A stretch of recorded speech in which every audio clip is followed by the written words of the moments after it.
इस वीडियो में हम डिस्कस करेंगे अपना जो डिक्शनरी के PYQs हैं उनको। तो लेट गेट स्टार्टेड। पहला क्वेश्चन है which of the following is not a sequential data type in Python, कि कौन सा इनमें से सीक्वेंशियल डेटा टाइप नहीं है। तो आंसर होगा हमारा डिक्शनरी। स्ट्रिंग भी सीक्वेंशियल होता है, लिस्ट भी एंड टपल भी। जो हमारा डिक्शनरी होता है वो क्या होता है, अनऑर्डर्ड होता है और मैप्ड होता है। ठीक है। नेक्स्ट क्वेश्चन है which of the following dictionary, एक डे के नाम से डिक्शनरी है जिसमें हमारी की जो है वो 1 है और उसके करस्पॉन्डिंग वैल्यू जो है वो मंडे है। 2 की जो है उसके करस्पॉन्डिंग वैल्यू क्या है मेरे पास, ट्यूसडे है। और 3 जो की है उसके करस्पॉन्डिंग वैल्यू क्या है मेरा, वेंसडे है। अब वो कह रहा है which statement will return Tuesday, कौन सी स्टेटमेंट से मुझे ट्यूसडे मिलेगा। तो यहाँ पे उसने पॉप की स्टेटमेंट यूज की हुई है। तो पॉप जब हम लिखेंगे अपना डिक्शनरी के साथ तो उसके अंदर मुझे क्या लिखना पड़ेगा, की लिखना पड़ेगा, और रिजल्ट में उस की के करस्पॉन्डिंग जो हमारा क्या होगा, वैल्यू होगा, वो हमें रिटर्न होके रिजल्ट के फॉर्म में मिलेगा। तो हम देख लेते हैं ट्यूसडे के करस्पॉन्डिंग कौन सी की है, हमारे 2 है। तो ऑप्शन बी जो है वो हमारा आंसर यहाँ पे हो जाएगा। ठीक है। नेक्स्ट है identify the invalid Python statement from the following. पहला उसने क्या किया, डी एक वेरिएबल लिया और उसके इक्वल उसने क्या लिखा है, डिक्शनरी फंक्शन का यूज किया। तो इससे क्या होगा, मेरे एक एम्पटी डिक्शनरी क्रिएट हो जाएगा। डी डी जो है वो क्या बन जाएगा, एक एम्पटी डिक्शनरी बन जाएगा। तो ये एक वैलिड स्टेटमेंट है। नेक्स्ट क्या किया उसने, F is equal to empty list लिखा है, तो ये भी एक एम्पटी लिस्ट को क्रिएट करेगा, ये भी एक वैलिड स्टेटमेंट है। नेक्स्ट है E is equal to parenthesis, तो पैरेंथेसिस क्या कर रहे हैं, एम्पटी डिक्शनरी को क्रिएट कर रहे हैं, तो ये भी वैलिड है। तो ऑप्शन डी जो है वो हमारा आंसर हो जाएगा। क्यों, क्योंकि जो फंक्शन होता है उसके आगे कभी भी कर्ली ब्रेसेस नहीं आते। जितने भी फंक्शन होते हैं उनके आगे हमारे क्या आते हैं, राउंड ब्रैकेट्स आते हैं। और डिक्शनरी क्या है, एक फंक्शन है, DICT उसका फंक्शन है हमारा डिक्शनरी का, तो उसके आगे क्या आना चाहिए थे, राउंड ब्रैकेट्स आने चाहिए थे, कर्ली ब्रेसेस नहीं आने चाहिए। तो this is a invalid statement. Next है which of the following build in method returns a dictionary, कि कौन से मेथड से हमें डिक्शनरी रिजल्ट में मिलेगी। तो ऑप्शन ए DICT।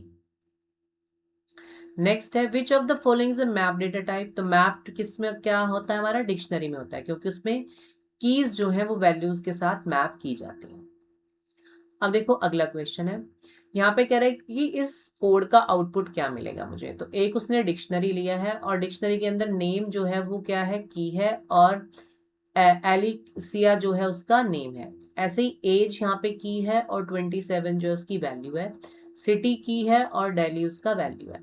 अब यहाँ पे वो क्या कह रहा है, गेट फंक्शन का यूज कर रहा है डिक्शनरी का। तो गेट फंक्शन जो होता है डिक्शनरी का, उसमें हम जो की पास करते हैं उस की के करस्पॉन्डिंग जो वैल्यू होती है वो हमें रिजल्ट में मिल जाती है।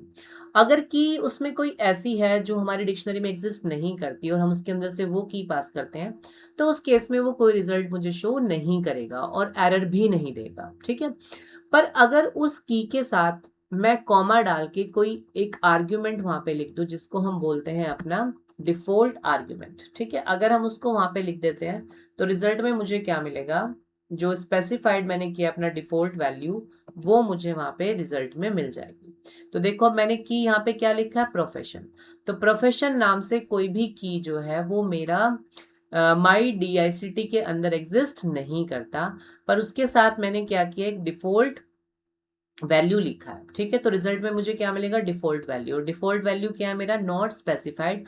तो आप ऑप्शन डी जो है वो मेरा आंसर आ जाएगा। अब इसको मैं प्रैक्टिकली भी आपको करके दिखाता हूँ। लेट मैंने एक डिक्शनरी क्रिएट किया यहाँ पे और मैंने यहाँ पे लिखा है 1, और 1 के करस्पॉन्डिंग मैंने ए जो है वो क्या लिया, वैल्यू लिया। ठीक है। अब नेक्स्ट लिखा मैंने 2 और 2 के करस्पॉन्डिंग मैंने एक वैल्यू ले ली बी। तो ये एक डिक्शनरी मैंने ले लिया यहाँ पे, राइट। अब मैं लिखता हूँ d.get 7 नाम से कोई डिक्शनरी, सॉरी मेरे पास डिक्शनरी के अंदर की नहीं है, तो इसने एरर भी शो नहीं किया और कुछ रिजल्ट भी नहीं दिया। अगर मैं लिखता हूँ d.get और 7 कॉमा, अब यहाँ पे अपना डिफॉल्ट मैं वैल्यू कोई देता हूँ, जैसे मैंने दे दिया यहाँ पे, वो लेते हैं नॉट स्पेसिफाइड। तो मैं लिखते हैं यहाँ पे नॉट स्पेसिफाइड, राइट। अब रिजल्ट में क्या मिलेगा मुझे, नॉट स्पेसिफाइड मिल जाएगा। तो अगर आपके पास ऐसी कोई की है जो आपकी डिक्शनरी में एग्जिस्ट नहीं करती और आप गेट फंक्शन का यूज़ कर रहे हो, तो जो भी उसके साथ आप डिफ़ॉल्ट वैल्यू दोगे वो आपको रिजल्ट में मिल जाएगी। जैसे अगर मैं डी डॉट गेट और मैंने लिखा है यहाँ पे 7,1, तो अब रिजल्ट में क्या मिलेगा मुझे? 1 मिलेगा। ठीक है, तो अगर कोई की एग्जिस्ट नहीं करती तो उसका क्या आ जाएगा आपके पास? एरर नहीं आएगा। और अगर खाली की है तो एरर नहीं आएगा। अगर की के साथ आपने कोई डिफ़ॉल्ट वैल्यू दी है तो वो वैल्यू आपको रिजल्ट की फॉर्म में मिल जाएगी। ठीक है, तो ये थे हमारे डिक्शनरी के जो PYQs हैं, इनको पढ़ लेना। इसी टाइप से कोई क्वेश्चन आपको एग्जाम में इस बार भी मिलेगा।